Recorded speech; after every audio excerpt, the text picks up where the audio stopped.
Hello everyone. এখন আমি stay করছি ইউনুস খান স্কলার্স গার্ডেন 1।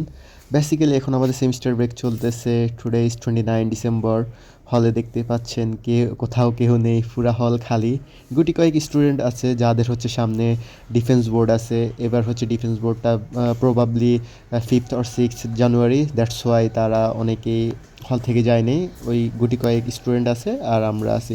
তো অনেকের কোশ্চেন থাকে যে হলে থাকা যায় কিনা সেমিস্টার ব্রেকে। জি, হলে অবশ্যই থাকা যায়, বাট কিছু প্রবলেম আছে। তো এর মধ্যে কয়েকটা কমন প্রবলেম হলো যে এখানে খাবারের প্রবলেম, দেন হচ্ছে ইয়েস, এখানে দেখতে পাচ্ছেন লিফট অফ।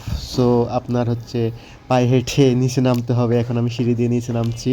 তো লিফট অফ, সো এটা একটু প্রবলেম। তো এমনিতে হলে থাকা যায়, হলে থাকতে কোনো প্রবলেম হয় না। সো যাদের হচ্ছে এই কোশ্চেনটা থাকে যে হলে থাকা যায় কিনা, তারা দেখেন এদের দেখেন আমাদের হচ্ছে এটা হচ্ছে ক্যান্টিন, দারুচিনি ক্যাফেটেরিয়া। এটা হচ্ছে অফ, কারণ হচ্ছে এখন সেমিস্টার ব্রেক। তো তো খাবারের জন্য ক্যান্টিন খোলা নেই। সো আপনার একটু প্রবলেম হবেই, কিছু করার নেই। তো এই যে দেখতে পাচ্ছেন পুরা খালি হল। শুধু হলে আমরা কিছু গুটি কয়েক স্টুডেন্ট, সবাই হচ্ছে বাসায়। এখনও অনেকে বাসায় যাচ্ছে, দু একজন করে। ম্যাক্সিমাম স্টুডেন্ট চলে গিয়েছে।